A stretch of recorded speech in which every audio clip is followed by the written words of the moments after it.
الحمدللہ والصلاة والسلام علی رسول اللہ، اما بعد فاعوذ باللہ السمیع العلیم من الشیطان الرجیم من ہمزہ ونفخہ ونفثہ۔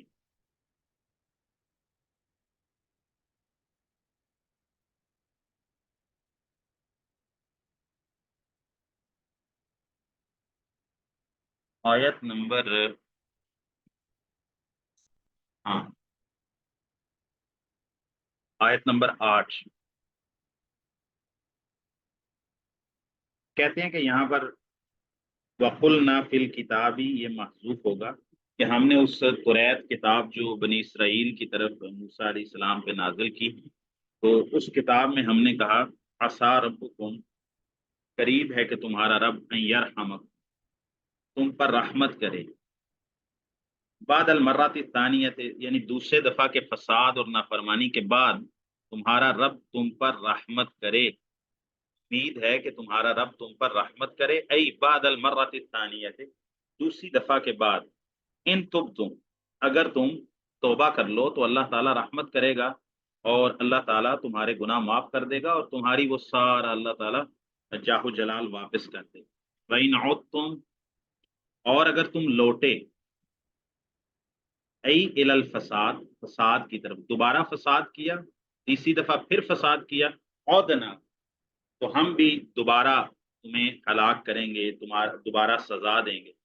اگر تم واپس لوٹو گے فساد کی طرف تو ہم بھی تمہارے عقاب کی طرف واپس لوٹیں گے، ای الی العقوبۃ یعنی سزا کی طرف۔ وقد عادوا بتکذیب محمد صلی اللہ علیہ وسلم فسلط علیہم بقتل قریظہ ونفی النذیر وضرب الجزیۃ علیہم۔ اچھا، تیسری دفعہ کا فساد بھی انہوں نے کر کے ہی چھوڑا، باز نہیں ہے۔ تیسری دفعہ کا فساد کیا ہے؟ وقد عادوا، وہ تیسری دفعہ پھر فساد میں لوٹ گئے محمد صلی اللہ علیہ وسلم کی تکذیب کرنے کے ساتھ، تو پھر اللہ تعالیٰ نے تیسری دفعہ ان پر محمد صلی اللہ علیہ وسلم اور آپ کے اصحاب کو مسلط کر دیا، فصلت علیہم، تو اللہ تعالیٰ نے مسلط کر دیا نبی پاک صلی اللہ علیہ وسلم کو ان پر غالب کر دیا، بقتل قریظہ، قریظہ کے قتل کے ساتھ، ونفی النذیر، بنو نذیر کو جلا وطن کرنے کے ساتھ، وضرب الجزیۃ علیہم، اور ان پر جزیہ مقرر کرنے کے ساتھ، وجعلنا جہنم للکافرین حصیرا، اور ہم نے بنا دیا ہے جہنم کو کافروں کے لیے گھیرنے کی جگہ۔ مانا کرتے ہیں حصیرن بمانا محبسن وسجنن، جیل، ہم نے ان کے لیے جہنم کو زنداں بنا دیا ہے۔ ان ھذا القرآن، بلا شبہ یہ قرآن، یہدی رہنمائی کرتا ہے، للتی، اس راستے کی، ای الصراط اللتی، للصراط اللتی، اس راستے کی طرف رہنمائی کرتا ہے، اور طریقہ بھی مانا کیا جا سکتا ہے، کیونکہ صراط مذکر استعمال ہوتا ہے تو پھر طریقہ کر لیں گے، وہ مؤنث ہے تو اللہ تی اسم موصول جو مؤنث استعمال ہوا ہے اس کے موافق ہو جائے گا، ای للطریقۃ التی، اس طریقے کی طرف، اس نہج کی طرف رہنمائی کرتا ہے قرآن، یہ اقوام، جو بہت سیدھا، جو بالکل سیدھا ہے، ای عادل، زیادہ عدل والا ہے، سیدھا ہے، واصوب، زیادہ درست ہے، وَيُبَشِّرُ الْمُؤْمِنِينَ، اور قرآن مجید خوشخبری دیتا ہے مومنین کو، الَّذِينَ يَعْمَلُونَ الصَّالِحَاتِ، جو نیکیاں کماتے ہیں، أَنَّ لَهُمْ أَجْرًا كَبِيرًا، کہ ان کے لیے بہت بڑا اجر، معمولی اجر نہیں ہے، بہت بڑا اجر ہے۔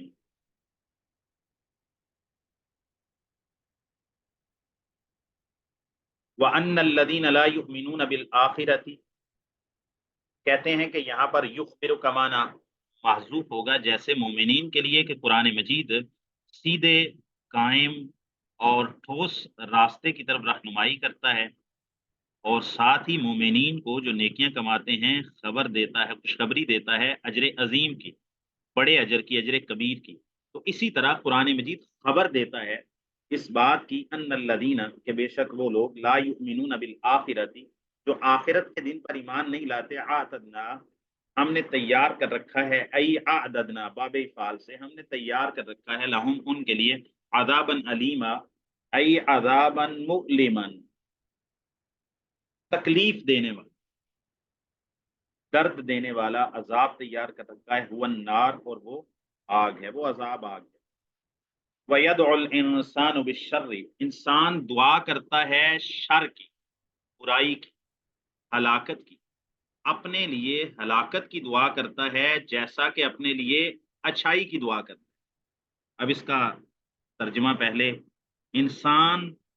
جیسا کہ اپنے لیے خیر اور بلائی مانگتا ہے نا، ایسے ہی انسان جب تنگی میں پڑ جاتا ہے، جب لاچار ہو جاتا ہے، مایوس ہو جاتا ہے، تو انسان اپنے لیے، اپنے اہل و عیال کے لیے، اپنے بچوں کے لیے ہلاکت کی دعائیں کرنے لگ جاتا ہے، یعنی اپنے آپ کو بددعا دینے لگ جاتا ہے،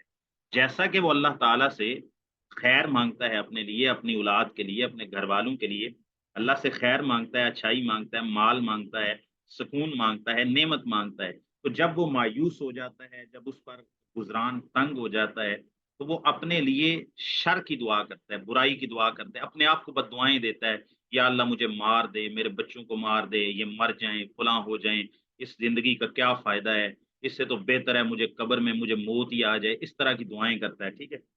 اور یہ انسان کی مایوسی کی آخری حد ہوتی ہے، اور اللہ تعالیٰ سے نا امیدی کا اس کا آ،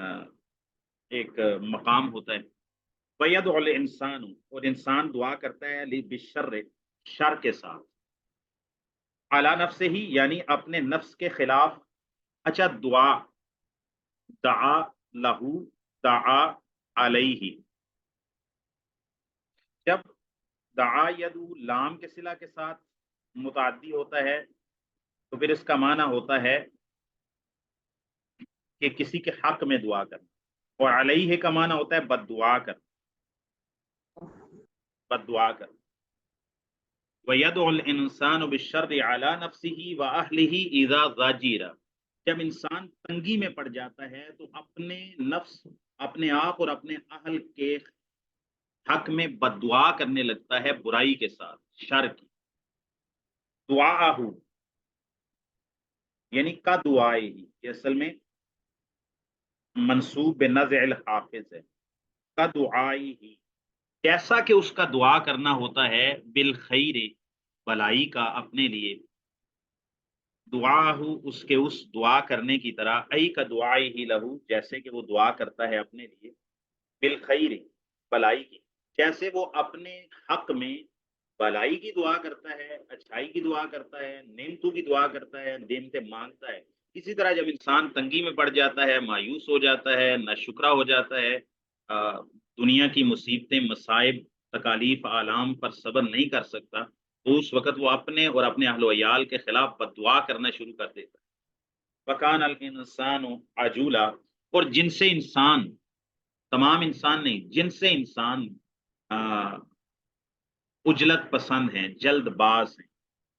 بالدعائے، جلدی کرنے والا ہے، بہت جلد باز ہے، بالدعائے علی نفسہ وعدم النظر فی عاقبتہ، اپنے خلاف بد دعا کرنے میں جلد بازی کرنے والا ہے، وعدم النظر فی عاقبتہ، اور اپنے انجام پر غور و فکر کرنے کے اعتبار سے جلد باز ہے، وہ سمجھتا ہے کہ بس یہی دنیا، یہ ختم ہوگی، اب میرا دنیا میں رہنے کا کوئی مقصد نہیں ہے۔ اور کچھ لوگ جو ہے وہ اس سے آگے بڑھ کے خودکشی بھی کر لیتے ہیں، اپنے آپ کو مار لیتے ہیں۔ وَجَعَلْنَا اللَّيْلَ وَالنَّهَارَ آیَتَيْنِ، اور ہم نے بنا دیا رات اور دن کو دو نشانیاں، ای دالتین علی قدرتنا، ایسی نشانیاں جو ہماری قدرت پر دلالت کرتی ہیں، فَمَحَوْنَا آیَةَ اللَّيْلِ، پس ہم نے مٹا دیا رات کی نشانی کو، یعنی رات کو مٹا دیا، ای تمسنا نورہا بالظلام لتسکنوا فیہا، ہم نے رات کی نشانی کو مٹا دیا، یعنی اس کی روشنی کو ختم کر کے، جو دن کی روشنی تھی اس کو ختم کر کے اندھیرے کو لے آئی۔ تمسنا، ہم نے بٹھا دیا، نورہا، اس کی روشنی کو جو دن کے وقت تھی، بالظلام، اندھیرے کے ساتھ، لتسکنوا فیہا، تاکہ تم اس میں سکون حاصل کرو۔ والاضافۃ للبیان، آیت اللیل میں اضافت بیانی ہے، اضافت بیانیہ ہے، کہ ہم نے مٹا دیا رات کی نشانی کو، مطلب ہم نے مٹا دیا اس نشانی کو جو کہ اصل میں رات ہے۔ وجعلنا آیت النہار مبصرا، اور ہم نے بنا دیا دن کی نشانی کو روشن، ای مبصرا فیہا بالضوء، یعنی چمکنے والا، فیہا، اس کے اندر، بالضوء، روشنی کے ساتھ، دن کی نشانی کو ہم نے روشن چمکدار بنایا، تب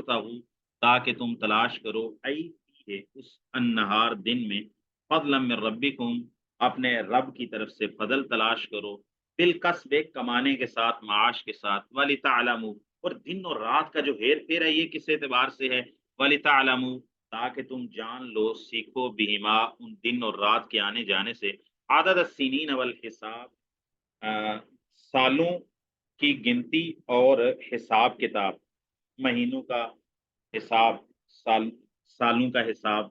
دنوں کے اوپر منحصر ہے، دن اور رات کے اوپر، پھر اس کے بعد ہفتوں کا، پھر مہینوں کا، پھر اسی اعتبار سے سالوں کا، للاوقات تاکہ تم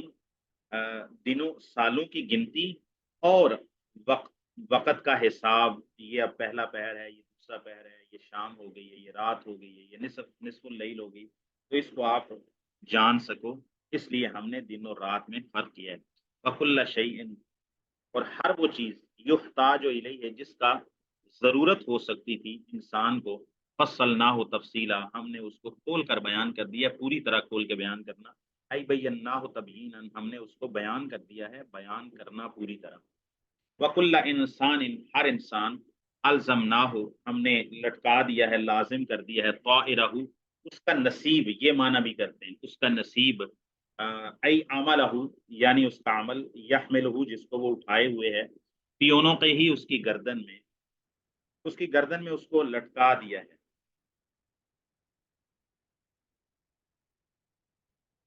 کہتے ہیں خص بالذکری گردن ہی کا کیوں ذکر کیا ہے، گردن میں لٹکایا ہوا ہے، کہتے ہیں گردن کو لٹکانے میں خاص اس لیے کیا ہے،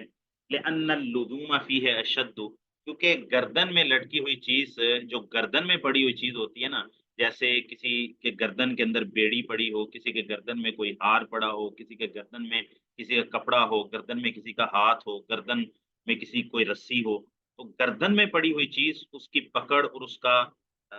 جو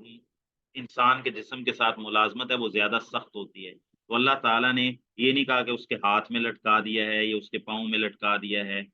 بلکہ کہا کہ اس کی گردن میں لٹکا دیا ہے، گردن میں لٹکی ہوئی چیز اس کا لزوم کسی شے کے ساتھ، انسان کے ساتھ زیادہ سخت ہوتا ہے، وقال مجاہد امام مجاہد بن جبر التابعی نے کہا، ما من مولود یولد الا وفی عنقه ورقۃ مکتوبۃ فیہا شقی او سعید، ہر پیدا ہونے والا بچہ اس کی گردن میں ایک ورقہ ہوتا ہے جس میں لکھا ہوا ہوتا ہے شقی او سعید کہ یہ بندہ بدبخت ہے یا خوش بخت ہے، یہ بات تو صحیح بخاری مسلم کی وہ جو 40 یومن والی روایت ہے کہ ایک بندہ 40 دن تک جو ہے وہ اپنی ماں کے پیٹ میں ہوتا ہے، پھر 40 دن تک، پھر 40 دن تک، تو پھر اس کا رزق لکھ دیا جاتا ہے، اس کی اجل لکھ دی جاتی ہے، یعنی اس کا وقت مقرر، اس کی عمر کتنی ہے، اور اس کے بعد شقی او سعید رسول اللہ صلی اللہ علیہ وسلم نے فرمایا لکھ دیا جاتا ہے کہ یہ شخص بدبخت ہوگا یا خوش بخت ہوگا، وَنُخْرِجُ لَهُ يَوْمَ الْقِيَامَةِ كِتَابًا اور ہم نکالیں گے اس کے لیے قیامت کے دن ایک کتاب، ای مکتوبا فیہ عملہ ایسی کتاب جس میں اس کا عمل لکھا ہوا ہوگا، یلقاہ جس کتاب کو وہ دیکھے گا، منشوراً جو پھیلائی ہوئی ہوگی، اس کے سامنے اس کو پھیلا دیا جائے گا، کھول دیا جائے گا، صفتان کہتے ہیں یلقاہ جملہ فعلیہ، یہ کتابن کی صفت اول ہے، اور منشوراً یہ کتابن کی صفت ثانی ہے، صفتان لکتاب کتابن یہ کتابن کی دونوں صفتیں ہیں، ایک جملہ فعلیہ یلقاہ یعنی کتابن موصوف، یلقاہ فعل فاعل مفعول بہ، جملہ فعلیہ خبریہ محلن منصوب، کتابن کی صفت اول، اور منشورن کتابن کی صفت ثانی، ویقال له اور یعنی اس سے کہا جائے گا اقرأ کتابک کفا بنفسک اليوم علیک حسیبا، اپنے اس کتاب کو اعمال نامے کو پڑھ لو، کفا بنفسک اليوم علیک حسیبا آج تو اپنے نفس کا محاسبہ کرنے کے اعتبار سے تو خود ہی کافی ہے، اپنا اعمال نامہ خود دیکھ لے، خود پڑھ لے، آج تو خود ہی اپنے نفس کا محاسبہ کرنے میں کافی ہے، یہ کفا کا لفظ کئی دفعہ آیا ہے تو اس کی ترکیب بھی کئی دفعہ بتائی ہے، یہ کفا فعل ہے، بعض زائدہ برائے تاکید ہے، اور نفسی کا لفظاً مجرور ہے، اور محلن یہ مرفوع ہے. فاعل کفا، کفا کا فاعل ہے. کفا فیل با حرف جر، یعنی لفظاً با حرف جر، سوری حرف جر نہیں کہیں گے، با زائدہ برائے تاکید، نفسی کا لفظاً مجرور، محلن مرفوع، کفا کا فاعل. کفا ای کفا نفسو کا، تیرا نفس خود ہی کافی ہے، الیوم آج کے دن، علی کا تجھ پر، حسیبن یہ علی کا کی ضمیر جو ہے علی کا متعلق ہوگا حسیبن کے، حسیبن علی کا. اب حسیبن کیا ہے؟ یہ نفسی کا مرکب اضافی سے یہ بن جائے گا، حال بن جائے گا یا تمیز بن جائے گا؟ حال بنے گا. بہرحال نفس کا کو ہم ذوالحال کہہ دیں گے اور حسیبن کو اس سے حال کہہ دیں گے، اور علی کا یہ حسیبن کے متعلق ہو جائے گا. جی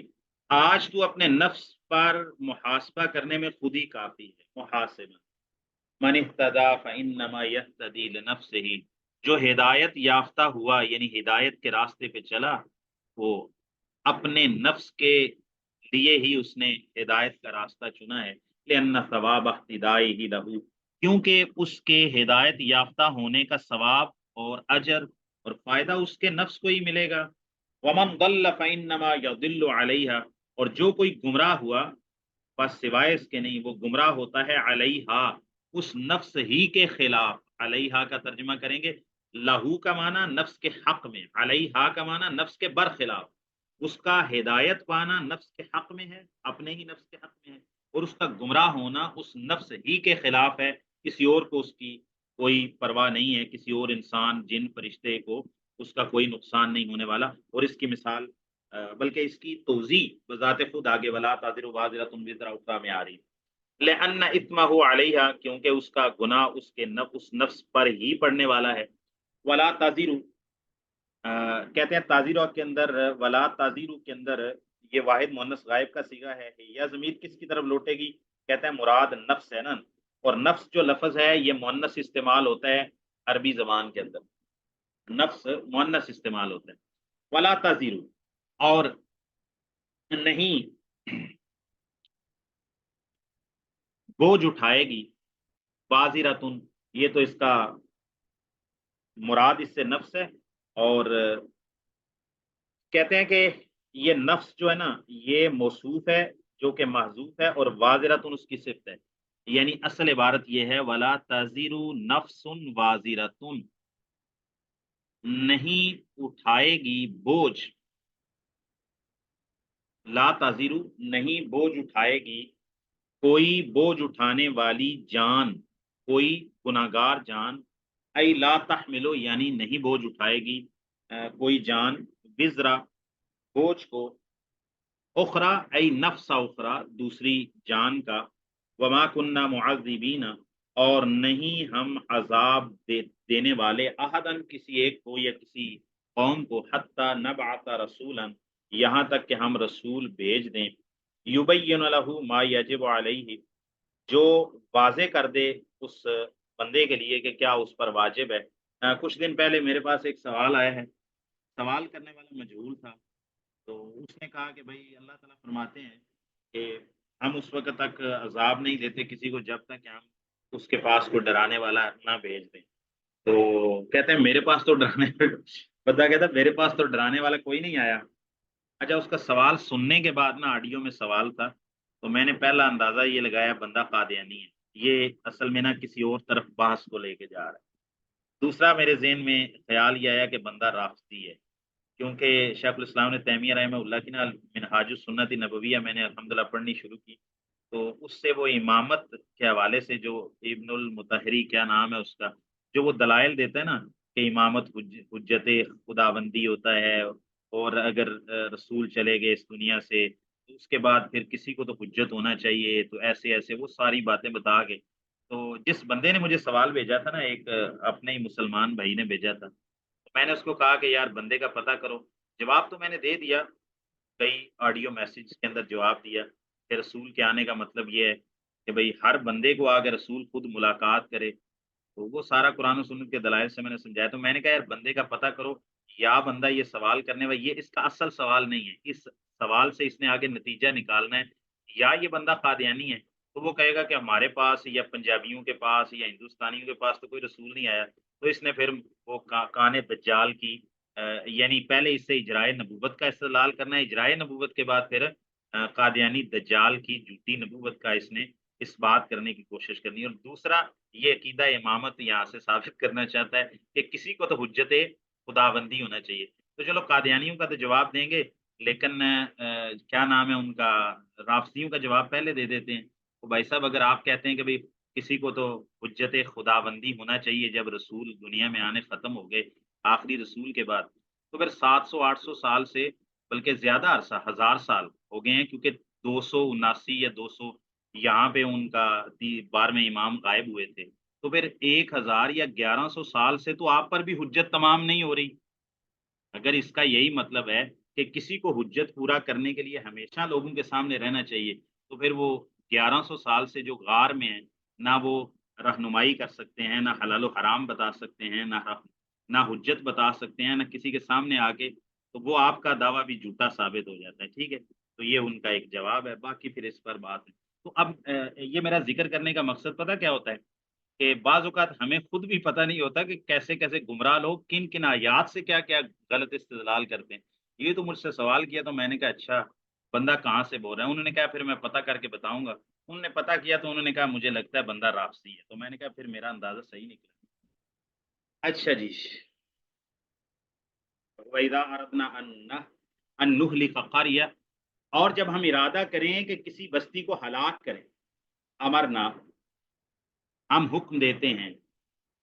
فرما برداری کرنے کا، رسولوں کی پیروی کرنے کا، اللہ تعالیٰ کی بات ماننے کا ہم حکم دیتے ہیں۔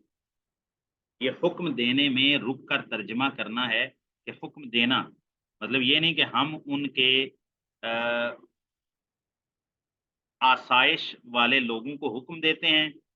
کہ وہ نافرمانی کریں، پھر وہ نافرمانی کرتے ہیں تو ہم ان کو ہلاک کر دیتے ہیں، یہ معنی نہیں ہے۔ یہ پہلے بھی آیت کہیں آئی تھی سورہ یونس، مجھے یاد نہیں ہے، تو میں نے وہاں پر بھی اپنی کلاس کے طلباء طالبات کو بتایا تھا کہ اس آیت میں 2 حصے ہیں۔ پہلا حصہ ہے کہ جب ہم کسی بستی کو ہلاک کرنے کا ارادہ کریں تو ہم ان کے مترفی یعنی ان کے ناز و نیم میں پلے ہوئے لوگوں کو اور ان کے سرداروں کو اور بڑے لوگوں کو، با اثر لوگوں کو ہم یعنی اشرافیہ کو حکم دیتے ہیں۔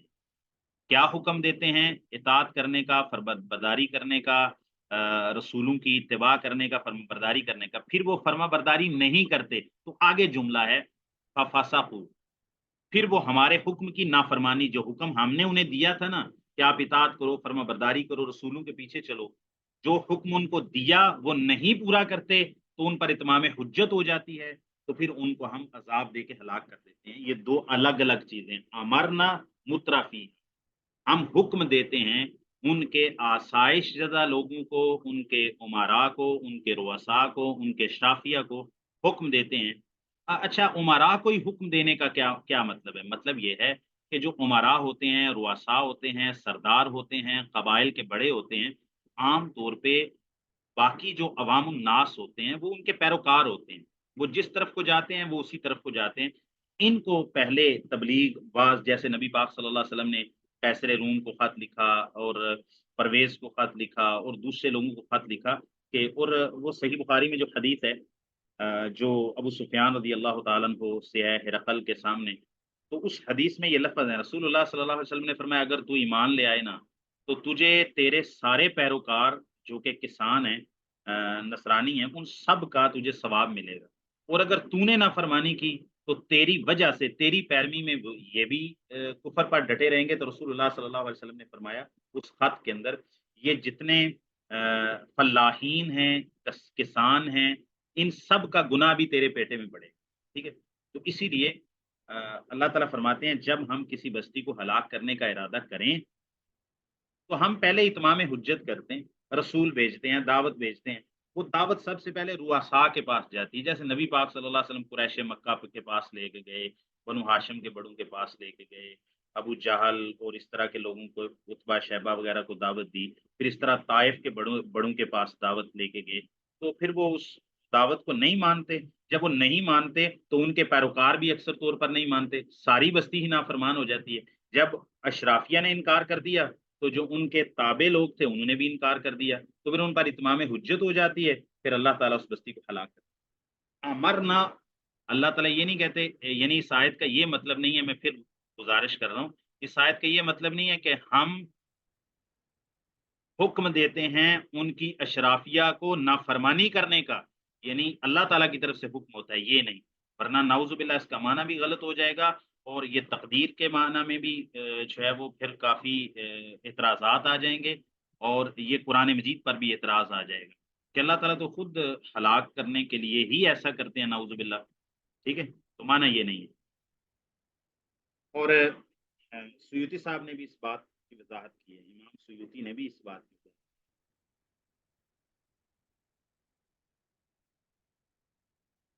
اچھا جی, کہتے ہیں مترفیہا, مترفیہا منعمیہا, نعمت والے لوگ, بیمانا رؤسائیہا یعنی ان کے بڑے,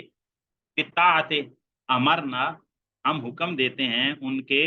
آسائش زدہ لوگوں کو, ان کی اشرافیہ کو, کس چیز کا؟ بطاعت, فرما برداری کرنے کا, علی لسان رسولنا اپنے رسولوں کی زبان پر, ففسقوا فیہا پھر وہ نافرمانی کرتے ہیں, فیہا ہمارے اس حکم کے اندر, اس بستی کے اندر. ہا کی ضمیر قریہ کی طرف لوٹے گی. وہ رسولوں کی دعوت کی نافرمانی اور ہمارے حکم کی نافرمانی کرتے ہیں, جو ہم نے انہیں کرنے کا کیا تھا وہ اس کی نافرمانی کرتے ہیں, فیہا ان بستیوں میں, فخرجوا عن امرنا وہ ہمارے اس حکم سے نکل جاتے ہیں, اس کی بغاوت کرتے ہیں. فحق علیہ القول اس بستی والوں پر, علیہ ہا کی ضمیر پھر بستی کی طرف لوٹتی ہے, لیکن مراد یہ ہے اہل القریہ. فحق علیہ اس بستی پر یعنی اس بستی والوں پر بات ثابت ہو جاتی ہے, یعنی عذاب کی. قدم مرناہا تدمیرا ہم تباہ و برباد کر دیتے ہیں, پوری طرح ہلاک کرنا, پوری طرح تباہ و برباد کرنا, ملیا میٹ کرنا. اہلکناہا بے ہلاک اہلیہا و تخریبہا ہم ہلاک کر دیتے ہیں اس بستی کو, اس بستی کے رہنے والوں کو ہلاک کرنے کے ساتھ, و تخریبہا اس بستی کو بالکل دھرم بھرم کرنے کے ساتھ. وکم بہت زیادہ, اہلکنا ہم نے ہلاک کیا, من القرون امتوں میں سے, من بعد نوح نوح علیہ السلام کے بعد بھی بڑی امتیں ہلاک ہوئی ہیں. وکفا بربک یہ یہاں بھی کفا فعل ہوگا, با زائدہ برائے تاکید ہوگا, اور ربی کا لفظاً مجرور محلاً مرفوع قائل ہوگا کفا کا. کفا بربک تیرا رب ہی کافی ہے, بذنوب عبادہ ہی اپنے بندوں کے گناہوں کے بارے میں,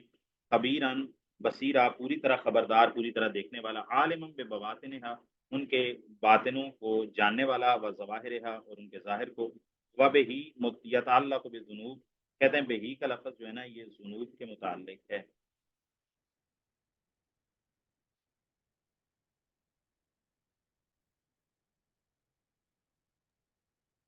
یہ مجھے یہاں شبہ ہوا ہے کہ یہ کوئی لفظ کی غلطی ہے, بہی کا لفظ جو ہے نا یہاں کچھ ہے نہیں, یہ اصل میں خبیرم بصیرہ, وکفا ای ربو کا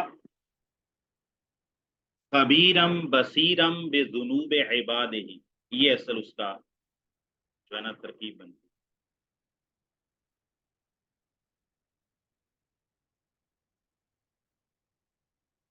جی, شرح مقدمات صحیح مسلم. کل جو ہم نے پڑھا تھا, امام مسلم رحمہ اللہ نے دو باتوں کا ذکر کیا تھا. پہلی بات, زیادہ احادیث کو ضبط کرنا, زیادہ حدیث کو جمع کرنے سے کم احادیث جو کہ صحیح ہوں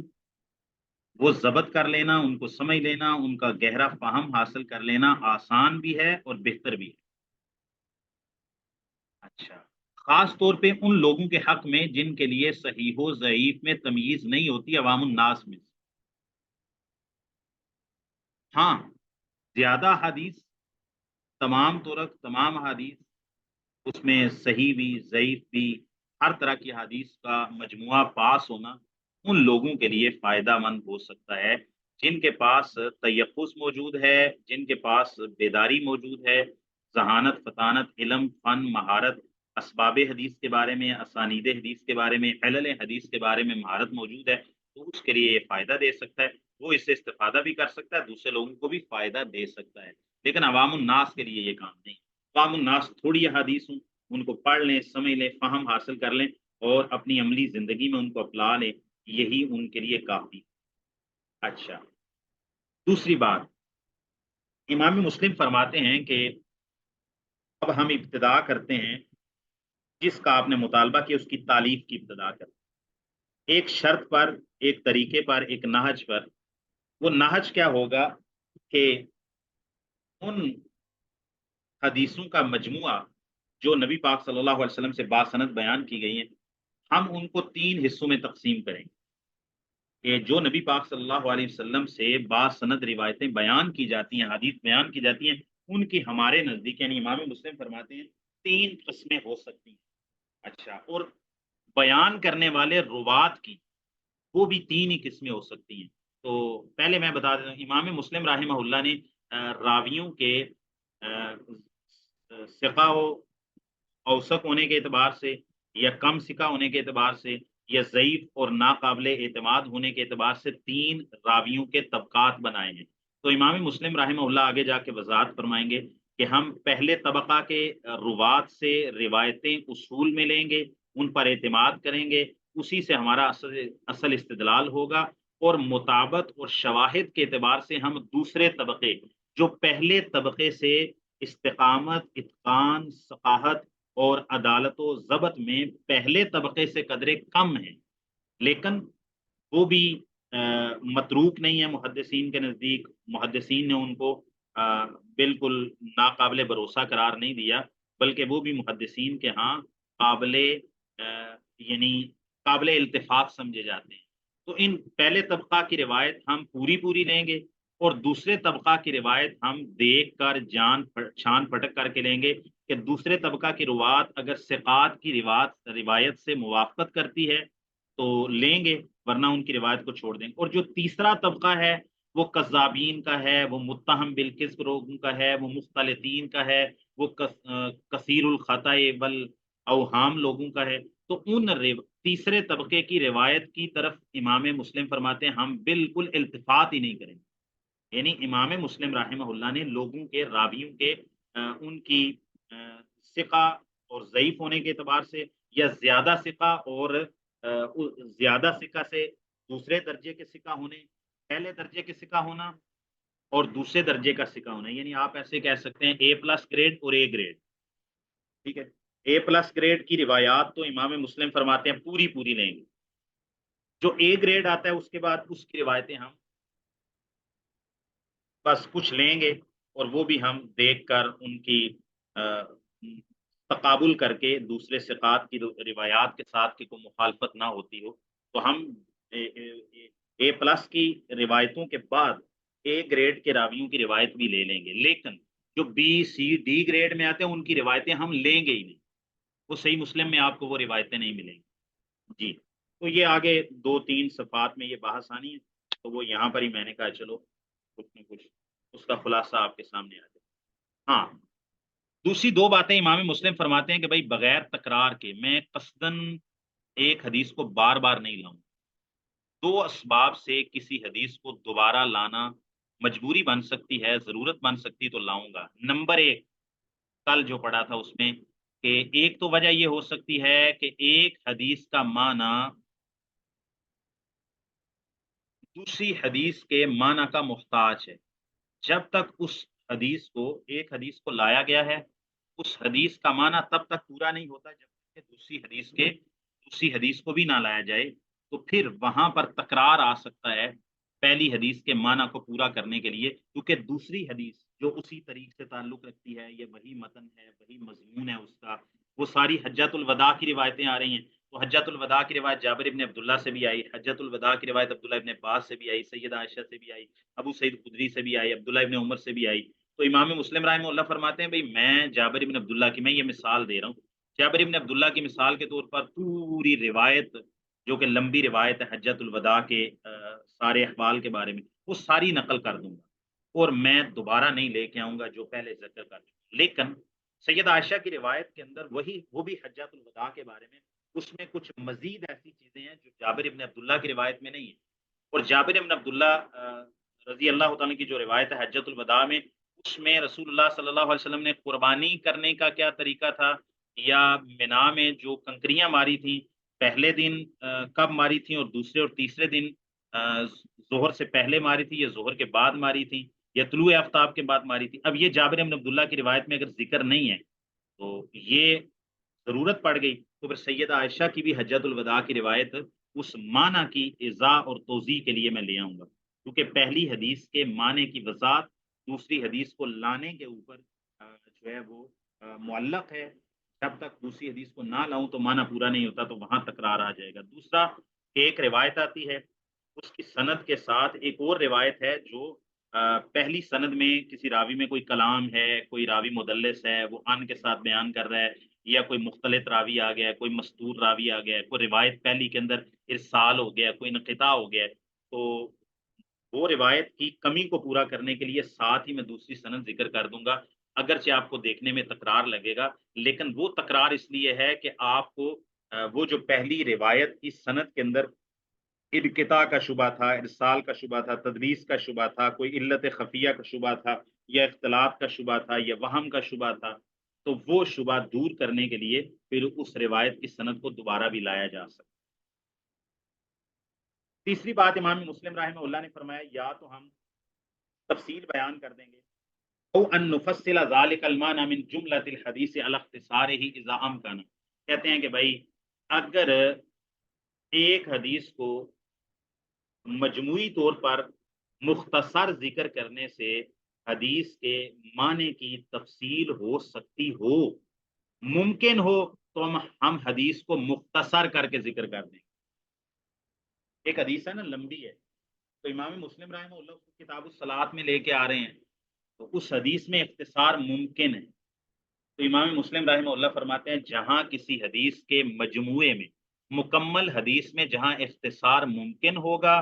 اور اس کو اختصار کر کے اس حدیث کا مکمل معنی سمجھ آ جاتا ہے تو ہم اختصار کر دیں گے. لیکن آگے وہ فرماتے ہیں کہ لیکن کبھی کبھی اختصار کرنے سے تفصیل حدیث کا مکمل معنی مشکل ہو جاتا ہے، تو وہاں پھر حدیث کو اس کی مکمل تفصیلی متن کو لانا ہی ضروری ہو جائے گا، تو ہم ایز اٹ از اس حدیث کو لکھ دیں گے، چاہے اس حدیث پوری کا کتاب الصلاۃ سے تعلق نہ بھی. او ان نفصلہ، یا یہ کہ ہم تفصیل بیان کر دیں گے، ذالک المعنی، اس معنی کی، من جملۃ الحدیث،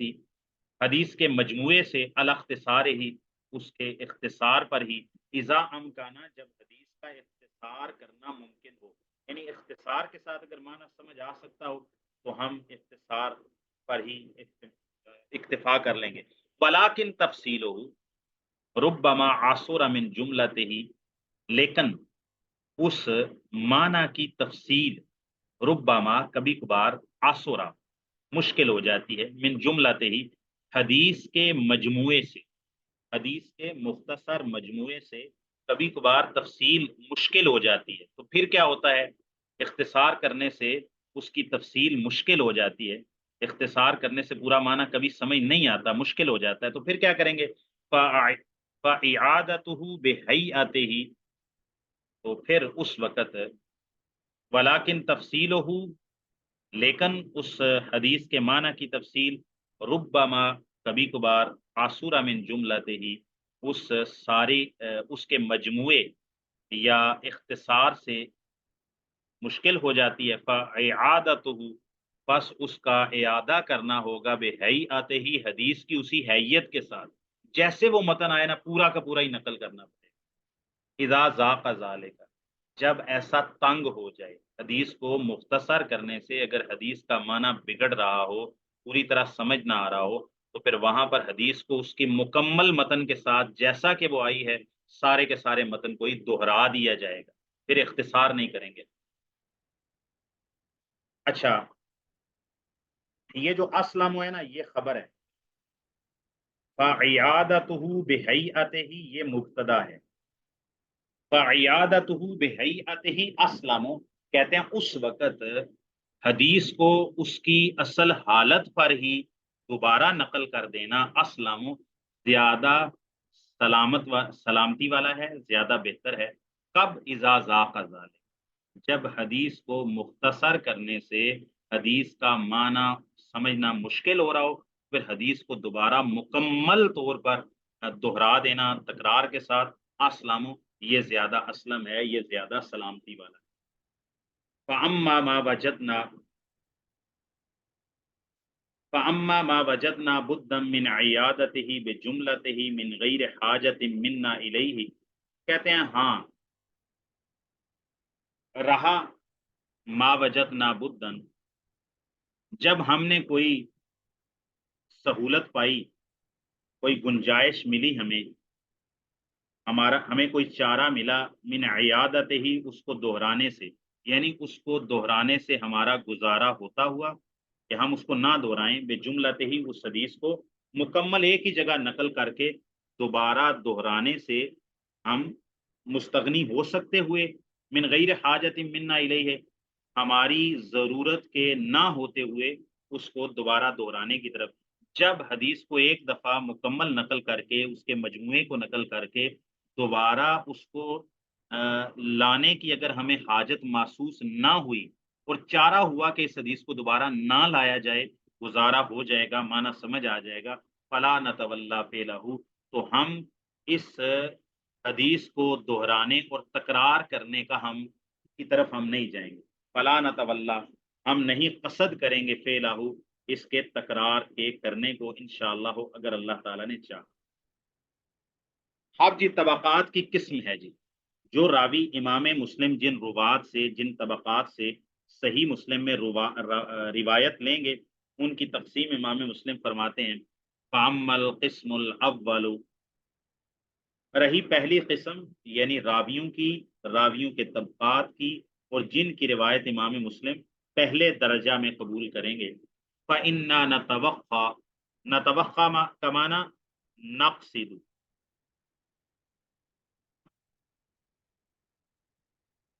نتوخا نقصد، فإنا نتوخا، پس بے شک ہم قصد کریں گے، ان نقدم، یہ کہ ہم پیش کریں، الاخبار التی، ان خبروں کو، یا اسلم، جو بالکل سلامت ہیں، زیادہ سلامت ہیں، من العیوب، کمزوریوں سے، من غیرہا، دوسری اخبار کی نسبت۔ ہم سب سے پہلے ان احادیث کو پیش کرنے کا قصد کریں گے پہلی قسم میں، جو اخبار، جو احادیث، جو اسانید دوسری اسانید کی نسبت، دوسری اخبار اور احادیث کی نسبت زیادہ سالم ہیں،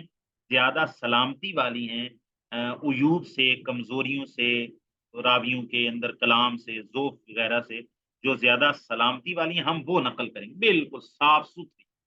بلکہ آگے انہوں نے لفظ خود استعمال کر دیا، وَأَنْقَى، اور زیادہ صاف ستھری، من ان یکون ناقلوها اہل استقامت فی الحدیث، من اس اعتبار سے، ان یکون ناقلوها، اس ناحیہ سے، اس جہت سے کہ اس کے نقل کرنے والے حدیث میں پختگی اور استقامت والے، ان راویوں میں کوئی کلام نہیں، ان کا ضبط بھی کمال کا ہے، ان کی عدالت بھی کمال، ان کے ضبط میں کوئی ذوق نہیں ہے، ان کی عدالت میں کوئی کلام، تو پہلے درجے کے A+ گریڈ کے راوی ہیں، جن کے بارے میں محدثین نا وہ حافظ ابن حجر رحمہ اللہ نے جو راویوں کے درجات بیان کیے ہیں، اس میں کہا ہے کہ پہلا درجہ وہ ہوتا ہے جس کو مبالغے کے سیغے کے ساتھ یا اسم تفضیل کے سیغے کے ساتھ بیان کیا جائے، جیسے کہ اوثق الناس، عادل الناس، اوثق الناس، جبل الحفظ والاتقان، اس طرح کے مبالغے کے سیغے جن کے لیے بولے جاتے ہیں۔ تو ہم قصد کریں گے پہلی قسم میں ہم ان راویوں کی روایت لے کے آئیں گے، وہ روایات نقل کریں گے جو کمزوریوں سے، عیوب سے، کلام سے، ذوق سے دوسری روایات کی نسبت زیادہ سلامتی والی ہیں اور زیادہ صاف ستھری ہیں۔ اس اعتبار سے کہ ان روایتوں ان اخبار کے نقل کرنے والے حدیث میں استقامت پختگی اور رسوخ والے اتقان اہل استقامت و اتقان استقامت والے ہیں اور اتقان پختگی والے ہیں لما نقلو جو انہوں نے نقل کیا اپنی نقل کردہ روایات میں استقامت فی الحدیث والے ہیں اور اتقان فی الحدیث والے ہیں جن راویوں میں کوئی گرد و غبار کوئی کلام نہیں لم یوجد فی روایتہم اختلاف شدید آگے امام مسلم خود وضاحت کرتے ہیں کہ وہ جو اہل استقامت ہیں اہل اتقان ہیں فی الحدیث وہ کون سے لوگ ہیں کہتا ہے لم یوجد فی روایتہم نہیں ملا فی روایتہم ان کی روایت میں اختلاف شدید اختلاف تھوڑا بہت اختلاف ہو جانا ایک راوی نے 1000 روایتیں بیان کی ہیں اگر ایک دو روایتوں کے اندر کسی دوسرے ثقہ یا اوثق کے ساتھ اس کی مخالفت ہو جائے تو یہ کوئی بڑی بات نہیں ہے اس سے وہ راوی ناقابل بھروسہ نہیں ہو جائے گا کیونکہ انسان سے خطا کا ہو جانا نسیان کا ہو جانا یہ ایک فطری چیز ہے یہ جبلت میں موجود ہے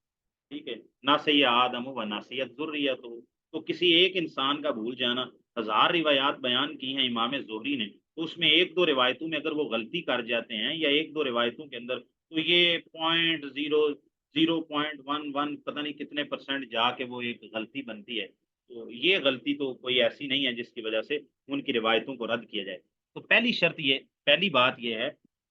کہ وہ اہل استقامت فی الحدیث ہیں اور اتقان والے ہیں کیسے پتہ چلے گا استقامت اور اتقان والے ہیں اس طرح پتہ چلے گا لم یوجد جب آپ ان کی روایات کو انہی کے طبقے کے باقی ثقات اور روات کے ساتھ تقابل کریں گے مثال کے طور پر امام حسن بصری رحمہ اللہ وہ اوساط یا صغار تابعین میں آتے ہیں سیدنا عمر ابن خطاب رضی اللہ عنہ کے دور میں ان کی پیدائش ہوئی ہے اچھا تو حسن بصری رحمہ اللہ نے جو روایات جن سیدنا انس رضی اللہ تعالیٰ سے اور دوسرے صحابہ سے روایتیں بیان کی ہیں تو سیدنا حسن بصری رحمہ اللہ جو روایتیں بیان کرتے ہیں وہی روایتیں سیدنا انس سے دوسرے شاگرد بھی بیان کرتے ہیں جب ان کا تقابل کرتے ہیں دونوں ثقہ ہیں دونوں سچے ہیں دونوں ضبط والے ہیں دونوں طرح کے تو امام حسن بصری کی روایات کو دوسرے ثقہ روایات کے ساتھ جو سیدنا انس سے بیان ہوئی ہیں جب ان کا تقابل کرتے ہیں تو اگر 100 روایتیں سیدنا جناب حسن بصری نے سیدنا انس سے بیان کی ہیں اور 100 روایتیں مثال کے طور پر قتادہ بن دیامہ سدوسی نے بیان کی ہیں ٹھیک ہے تو جب آپ ان کا تقابل کرتے ہیں تو حسن بصری رحمہ اللہ کی مرویات جو سیدنا انس سے ہیں اور قتادہ بن دیامہ سدوسی کی جو مرویات سیدنا انس سے ہیں دونوں کے اندر 100 روایتیں دونوں کی بیان کردہ ہیں ان میں بالکل بھی اختلاف نہیں ملتا اگر کوئی اختلاف ملتا ہے تو کوئی تھوڑا لفظی اختلاف مل جاتا ہے یا ایک آدھ روایت میں یا ایک آدھ لفظ میں کوئی کمی زیادتی ہو جاتی ہے تو یہ کوئی بڑا اختلاف نہیں تو معلوم ہو جائے گا کہ حسن بصری اہل استقامت ہیں اور اہل اتقان ہیں کیونکہ باقی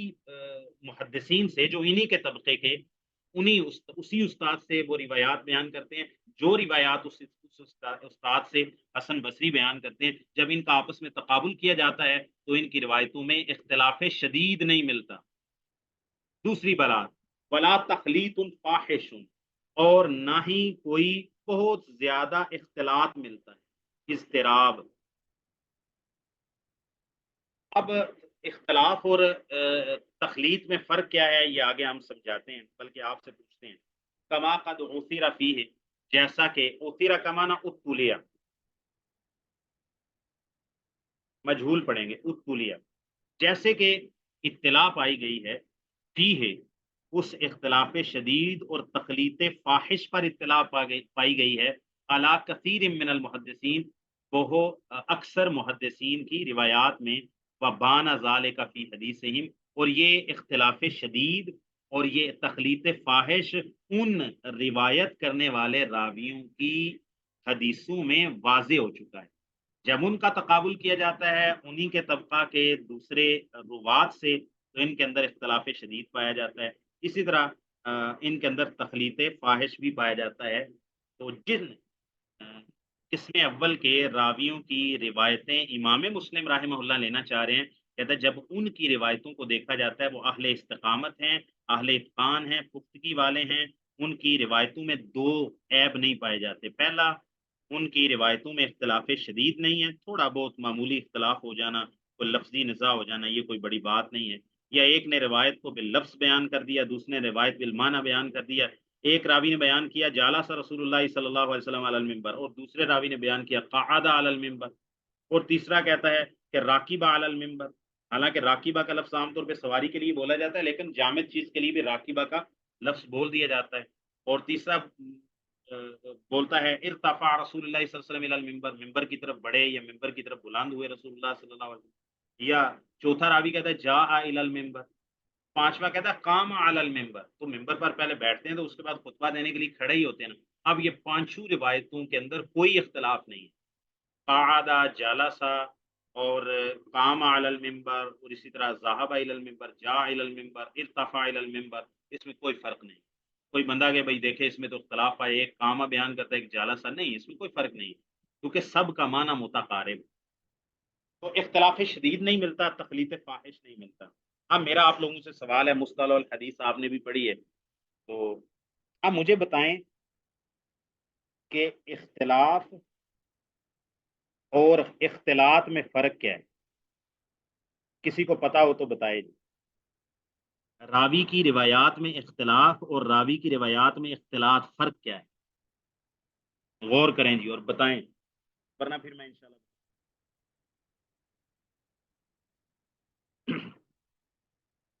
اخبرونی.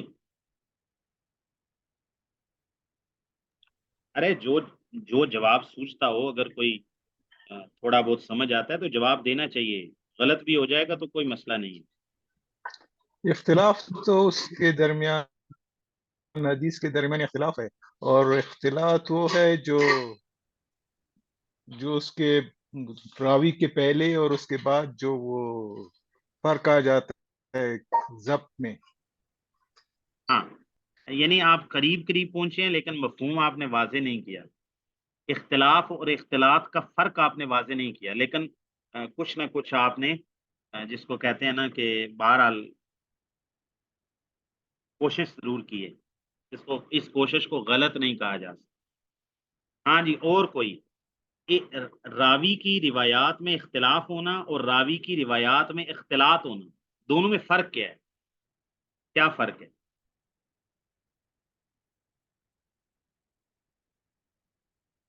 ہاں جی. السلام علیکم ورحمۃ اللہ. جی جی. اختلاف جو ہوتا ہے وہ متن کے اندر جو جس میں نہیں نہیں نہیں نہیں.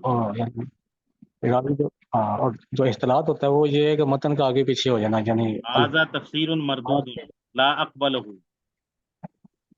شیخ محترم، اختلاف جو ہے نا وہ ایک راوی کا دوسرے راوی سے اچھا اس طرح سے ہوتا ہے جیسے آپ نے بھی بیان فرمایا، جبکہ اختلاط جو ہے وہ راوی کے اپنے ہی آپسے میں ہوتا ہے. فرق تھوڑا یہ ہوتا ہے. سبحان اللہ، اللہ زبردست، عالم. ماشاء اللہ، بارک اللہ فیک، زادک اللہ علما وحرصا واتقانا وضبطا. اچھا جی، یہ بات ہے. جزاک اختلاف مع الغیر ہوتا ہے من الروات. اختلاط فی مرویات نفسی، یہ فرق ہے. اور ماشاءاللہ منور بھائی نے بالکل 100% لفظ بلفظ صحیح بات. اور وہ جو میں بات پہلے اختلاف کے بارے میں تو میں نے بتایا نا کہ جب اس کا تقابل کیا جائے تو وہاں میں نے نقل لگوا دی تھی، اور تقلید پہ آ کے میں نے کہا تھا یہاں رک جائیں، وہ غور کیا کریں. تو اختلاف راوی کا دوسرے راویوں کے ساتھ ہوتا ہے. کہ حسن بصری رحمہ اللہ ایک لفظ بیان کرتے ہیں کہ جاء رسول اللہ صلی اللہ علیہ وسلم مکہ تھا قبل الحجر الاسود وهو راکب علی القصوى. دوسرا راوی آتا ہے، وہ اسی روایت کو بیان کرتا ہے اور اسی استاد وغیرہ سے بیان کرتا ہے. وہ کہتا ہے جاء رسول اللہ صلی اللہ علیہ وسلم الى مکہ مس الحجر الاسود بے، کیا اس کو کہیں گے، بعصاہ فقبل العصا. اب یہ اس میں اختلاف آ گیا. سیدنا حسن بصری یہ بیان کر رہے ہیں کہ نبی پاک صلی اللہ علیہ وسلم نے یعنی بغیر کسی حائل کے براہ راست بوسہ دیا حجر اسود کو, اور نبی پاک صلی اللہ علیہ وسلم اونٹنی پر سوار تھے, نیچے اترے اور بوسہ دیا. دوسرا راوی بیان کرتا ہے نہیں, نبی پاک صلی اللہ علیہ وسلم نے چھڑی کو حجر اسود پر مارا اور پھر چھڑی کا بوسہ لیا. اب یہ اختلاف ہو گیا. ایک راوی کہتا ہے نبی کریم صلی اللہ علیہ وسلم جب مکہ میں آئے تو رسول اللہ صلی اللہ علیہ وسلم بیت اللہ میں داخل ہوئے اور آپ صلی اللہ علیہ وسلم نے بیت اللہ میں 2 رکعت نماز پڑھی. دوسرا راوی کہتا ہے نبی پاک صلی اللہ علیہ وسلم نے 2 رکعت نماز نہیں پڑھی. اب یہ اختلاف ہے. اب ان میں سے ایک کی بات ٹھیک ہے, دوسرے کی بات میں اس کو غلطی لگی ہے. تو جو اختلاف ہوتا ہے, ایک ہی روایت کو ایک ہی طبقہ کے 2 یا کئی مختلف روات بیان کریں تو ایک کی روایت کا دوسرے کی روایت سے, ایک کی متن کا دوسرے کی متن سے, اور ایک کی سند کا دوسرے کی سند سے اختلاف ہو, مختلف ہو, اس کو کہتے ہیں اختلاف فی الحدیث, وہ چاہے متن میں ہو چاہے سند میں. اچھا, اختلاط کا کیا مطلب ہے؟ اختلاط کا مطلب ہے کہ راوی کی اپنی ہی مرویات میں کبھی وہ لفظ, کبھی وہ راوی روایت بیان کرتا ہے تو اس بات کے سیغے کے ساتھ, دوبارہ کبھی بیان کرتا ہے تو نفی کے سیغے کے ساتھ, سے بارہ کبھی بیان کرتا ہے تو کسی اور اسلوب کے ساتھ,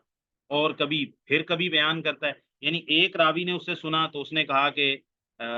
یہ کام ہوا ہے, دوسری دفعہ اس سے سنا تو اس نے کہا نہیں ہوا, تیسری دفعہ اس نے کسی اور اسلوب سے بیان کیا. تو یہ راوی کی اپنی مرویات میں اضطراب ہے, یعنی خلط ملط ہو گیا. اختلاط کا معنی خلط ملط.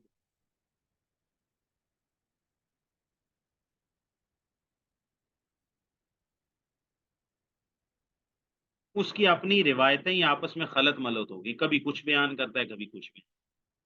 بات سمجھ آ, اب اس لفظ کو, اس بات کو بھولنا نہیں ہے, یاد رکھنا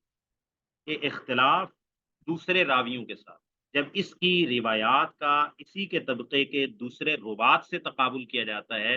تو ان کی روایات میں آپس میں, سند میں,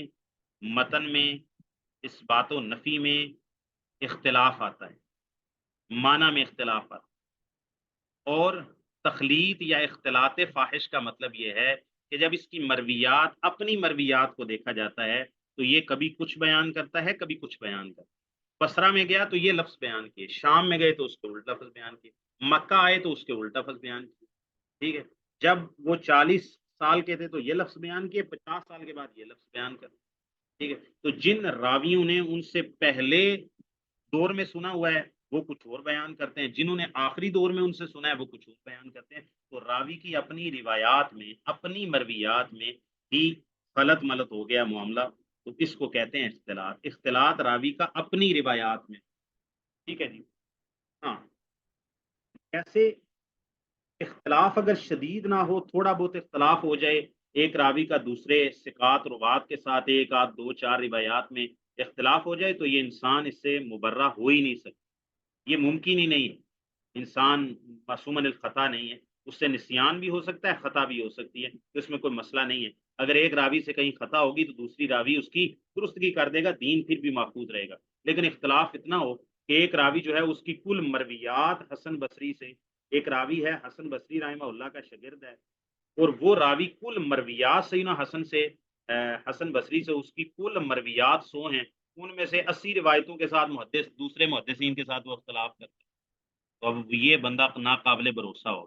اس کا مطلب ہے کہ اس راوی کا ضبط ہی نہیں ہے, اس نے صحیح طرح سے حدیثوں کو یاد ہی نہیں کیا, اس نے صحیح طرح سے سندوں کو, روایات کو یاد ہی نہیں کیا. اس بندے کو بات یاد ہی نہیں رہتی. اس کی 80% روایات میں, 60% روایات میں, 50% سے زیادہ روایات میں, 40% سے زیادہ روایات میں دیگر محدثین کے ساتھ اختلاف ہوتا ہے. اس کا مطلب ہے کہ یہ راوی جو ہے نا, یہ شذوذ والا ہے, مخالفت والا ہے, یہ دیگر ثقات کی مخالفت. ٹھیک ہے. اچھا, اور جس طرح اختلاف شدید نہ ہو, اختلاف قلیل ہو تو وہ قابل قبول ہے, اور وہ راوی کی روایت میں مضر نہیں ہے روایت. اسی طرح اختلاط, جو اختلاط بھی اگر قلیل ہے, اقل ہے, تھوڑا بہت اختلاط ہے کہ بھئی ایک راوی نے ہزاروں روایات بیان کی ہیں تو باقی 999 روایات تو وہ ٹھیک بیان کرتا ہے, لیکن ایک روایت کو آخری عمر میں جا کے وہ کہتے تھے کہ مجھے یاد نہیں ہے, کہ وہ حدث و ناسیہ کے باب میں آ جاتا ہے نا, حدث کہ ایک محدث نے ایک حدیث بیان کر کے وہ بھول گیا، جس نے اس سے بیان کی تھی اس کو یاد ہے، ٹھیک ہے، وہ نبی پاک صلی اللہ علیہ وسلم کی حدیث ہے نا، کیا حدیث ہے جی، حجۃ الوداع کے موقع پر، ربا مبلغ او عالہ من سامعین، کتنے ہی ایسے لوگ ہیں انہوں نے براہ راست بات نہیں سنی ہوتی، کسی اور ذریعے سے سنی ہوتی ہے، براہ راست سننے والا سامع وہ بھول جاتا ہے، اور جس کو واسطے سے بات پہنچتی ہے وہ زیادہ یاد کرنے والا۔ اب ایک محدث نے حدیث بیان کی بصرہ میں منبر پر خطبہ دیتے ہوئے، ان کے شاگرد ثقہ تھے، انہوں نے یاد کر لی، محدث بھی ثقہ تھے، 20 سال کے بعد وہ محدث سے ملاقات ہوئی اس شاگرد کی، تو سفیان ثوری اپنے استاد سے کہتے ہیں کہ ہمیں وہ حدیث سنائیے جو آپ نے بصرہ کے منبر پہ بیان کی تھی۔ وہ کہتے ہیں میں نے کب بیان کی تھی؟ میں نے تو نہیں بیان کی، مجھے تو نہیں یاد۔ انہوں نے کہا آپ نے مجھے بیان کی تھی فلاں فلاں جگہ پر۔ تو وہ پھر محدث جب حدیث بیان کرتا ہے نا تو وہ کہتا ہے کہ حدثنی سفیان انی حدثتہ ھذا الحدیث فی علی منبر البصرہ۔ وہ راوی پھر بعد میں اس طرح بیان کرنا شروع کر دیتا ہے کہ مجھے سفیان ثوری نے خبر دی کہ میں نے اس کو یہ حدیث بیان کی تھی۔ وہ حدث و نسیہ کے باب میں اگر اختلاف تو ہو جاتا ہے یا چند روایات میں اس کو کوئی بھول چوک ہو جاتی ہے تو پھر وہ مضر نہیں ہے اس راوی کو۔ یہ انسان ہے، بڑھاپا آنے سے اور بزرگی آنے سے یا کوئی حادثہ پیش آنے سے یا بیماری آنے سے حافظہ چلا گیا تو جو اس کی جوانی کی روایات بیان کی ہیں، علم کی خدمت کی ہے، وہ سارے کے سارے ذخیرے کو ضائع کر دیجیے، ایسا نہیں ہو سکتا۔ تخلیط فاحش نہیں ہونا چاہیے، اختلاف شدید نہیں ہونا چاہیے، تو ایسے راویوں کی روایتیں ہم لیں، جیسا کہ اکثر محدثین یعنی محدثین سے مراد حدیثیں بیان کرنے والے، ان کی روایتوں میں اختلاف شدید کی بھی اطلاع ملی ہے اور تخلیط فاحش کی بھی اطلاع ملی ہے، وبان ذالک فی حدیث، اور ان کی حدیثوں میں یہ بات واضح ہو گئی ہے کہ یہاں پر اختلاط ہو رہا ہے اور یہاں اختلاف شدید ہو رہا ہے۔ امام مسلم فرماتے ہیں یہ جو پہلا طبقہ ہے نا، ان کی حدیثیں صاف ستھری بالکل سلامتی والی ہیں۔ فَإِذَا نَحْنُ تَقَصَّيْنَا أَخْبَارَ هَذَا الصِّنْفِ مِنَ النَّاسِ أَتْبَعْنَاهَا أَخْبَارًا يَقَعُ فِي أَسَانِيدِهَا بَعْضُ مَنْ لَيْسَ بِالْمَوْصُوفِ بِالْحِفْظِ وَالْإِتْقَانِ كَالصِّنْفِ الْمُقَدَّمِ قَبْلَهُ۔ امام مسلم فرماتے ہیں کہ اپنی صحیح میں فائزہ پس جب نحن ہم تقصینا پورا پورا لے لیں گے،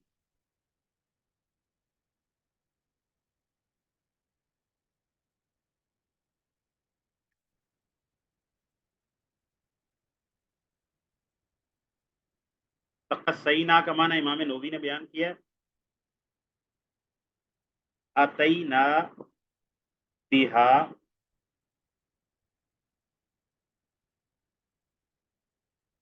کاملا،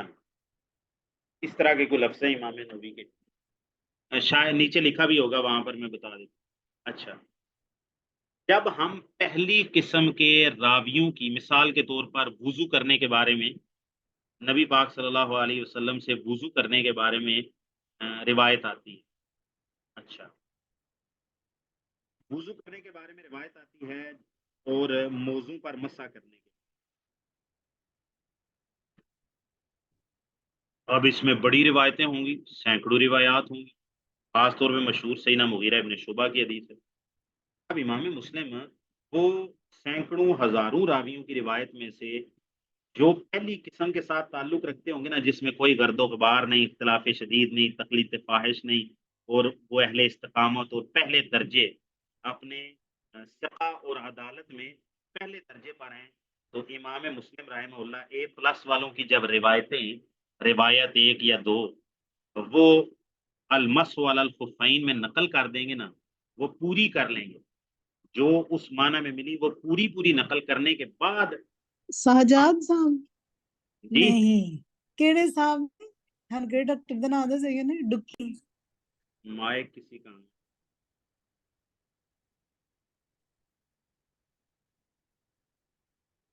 مائک آف کر نیٹ نہیں لیں، چلنے مار جی کتنے نیٹ مائک آف کر لیں جی۔ اچھا، تو امام مسلم فرماتے ہیں جب ہم ان راویوں کی روایتیں درج کرنے سے فارغ ہو جائیں گے نا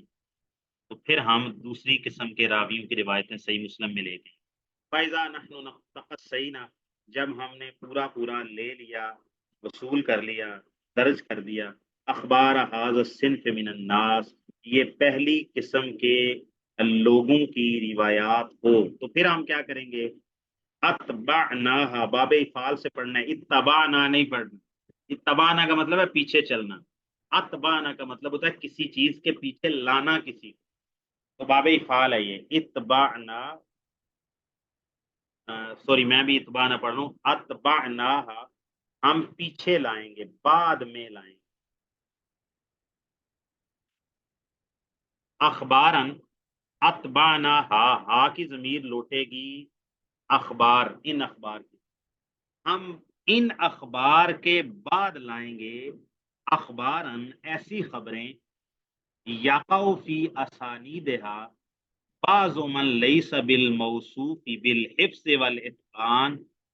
جن کی سندوں میں کچھ ایسے راوی واقع ہوتے ہیں جو حفظ و اتقان کے ساتھ موصوف نہیں، حفظ و اتقان میں کمال کے ساتھ موصوف نہیں۔ یہ کمال والا مسئلہ میں اپنی طرف سے لگا رہا ہوں اس وجہ سے جو امام مسلم آگے ذکر کرنے، ٹھیک ہے۔ جب ہم ان پہلی قسم کے لوگوں کی روایتوں کو پورا لے لیں گے، درج کر دیں گے، اتبعنا، ہم پیچھے لگائیں گے، بعد میں درج کریں گے، ہاں ان پہلی قسم کی خبروں کے بعد اخبارن، دوسرے نمبر پر ایسی خبریں لائیں گے یقع کہ واقع ہوتا ہے فی اسانیدہا، ان کی سندوں میں، بعض من، بعض ایسے لوگ، لیس بالموصوف،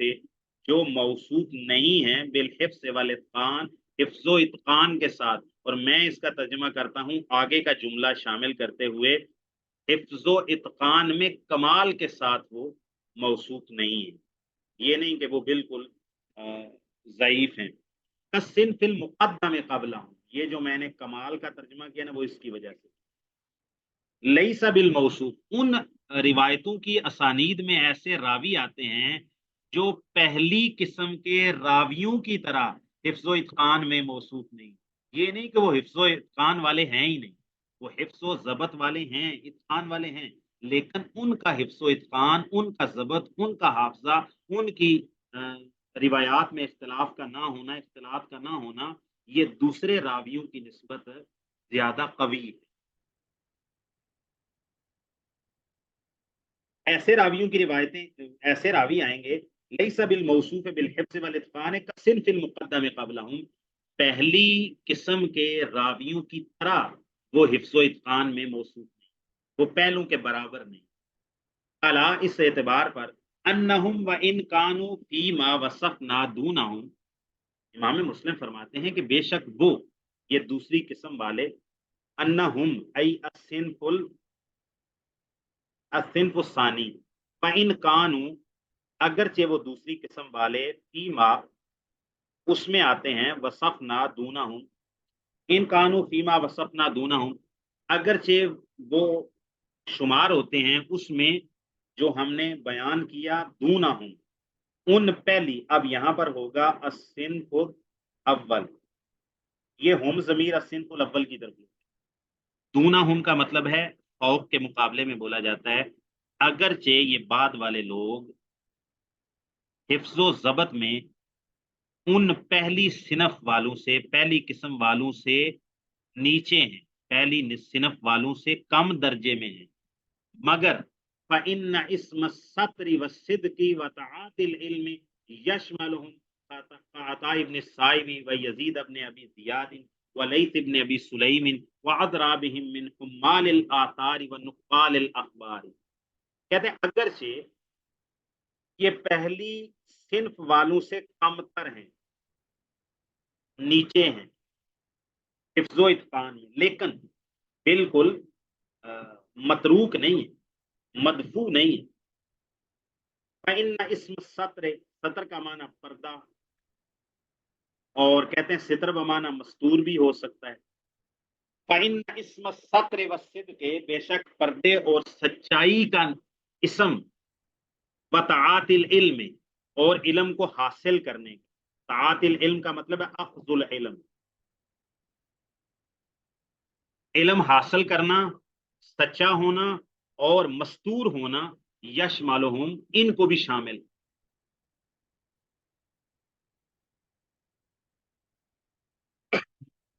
سطر سے مراد کہ ان کی عدالت میں فساق و فجار یہ نہیں ہے، کوئی بدعت مکفرہ کرنے والے نہیں ہیں، کوئی کبیرہ گناہ کا ارتکاب کرنے والے نہیں ہیں، لہٰذا یہ بھی مستور ہیں، پردے والے بندے ہیں۔ یہ وہ مستور نہیں ہیں وہ جو مجہول کو مستور کہتے ہیں، جو آپ نے پڑھا ہے نا مصطلح الحدیث کے اندر،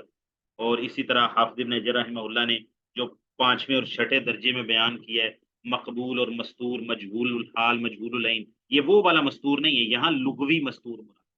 فَإِنَّ اسم السطر یعنی پردہ، یعنی ان کے اوپر بھی پردہ ہے، بس صدق سچائی والے لوگ ہیں، جھوٹ بولنے والے نہیں ہیں، جان بوجھ کے جھوٹ بولنے والے نہیں ہیں، اور جھوٹ کی تہمت بھی نہیں ہے، عام باتوں میں بھی جھوٹ نہیں بولتے اور نبی پاک کی حدیث میں بھی جھوٹ نہیں بولتے، سچے بھی ہیں، اور ان کے اوپر پردہ بھی ہے۔ یہ فساق و فجار اور یہ متروک الشہادہ یا یعنی عدالت میں متروک نہیں، نہ ان کی عدالت متروک ہے، نہ سچائی میں ان کے کوئی کلام ہے۔ وطاعت العلم،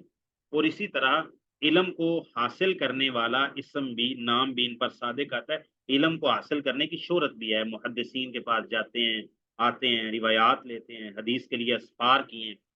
عطا ابن صائب ہے، جیسے عطا بن نبی صائب ہیں، یزید بن نبی زیاد ہیں، لیث بن نبی سلیم ہیں، واضرابہم، اور ان جیسے لوگ، من حمال الآثار، حدیثوں کو اٹھانے والے، ونقال الاخبار، اور خبروں کو، حدیثوں کو نقل کرنے والے، یعنی یہ بھی محدثین میں حدیثیں لینے والے، حدیثیں سیکھنے والے، حدیثیں بیان کرنے والے، حدیثیں روایت کرنے والے، حدیثوں کا سماع کرنے والے، یہ حدیث کے طالبات الحدیث میں شمار ہوتے ہیں۔ انہوں نے بھی عراق کے، حجاز کے، بصرہ کے، کوفہ کے سفر کیے ہیں، زندگیاں بتائی ہیں انہوں نے بھی، ہاں ضبط میں پہلے جیسے نہیں ہیں، اور اسی طرح عدالت میں اور زہد و تقوی میں یہ پہلے لوگوں کے درجے کو نہیں پہنچتے۔ اس کی مثال میں ایسے دوں گا نا، نہیں وہ مثال نہیں بنتی، وہ مثال نہیں بنتی، وہ نہیں دوں گا، اچھا جو دینے لگا۔ فہم وَإِنْ كَانُوا بِمَا وَصَفْنَا مِنَ الْعِلْمِ وَالسَّطْرِ عِنْدَ أَهْلِ الْعِلْمِ مَعْرُوفِينَ، بس یہ دوسری قسم والے لوگ اگرچہ بما اس چیز کے ساتھ جو ہم نے بیان کیا، علم میں سے اور مستور ہونے میں سے، یعنی ان پر پردہ ہے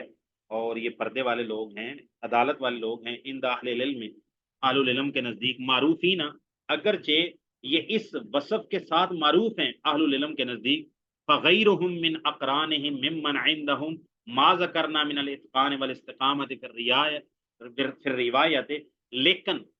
ان کے جو غیر ہیں، جن کا پہلی قسم میں ذکر کیا ہے، من اقرانہم، ان کے ہم عصروں میں سے، ممن عندہم، جن کے پاس وہ اوصاف ہیں، ما ذکرنا، جو ہم نے ذکر کیا، من الاتقان والاستقامت، پختگی اور استقامت میں سے، روایت روایت میں، یفضلونہم، فغیرہم یہ مبتدا ہے، یفضلونہم یہ اس کی خبر بنے گا،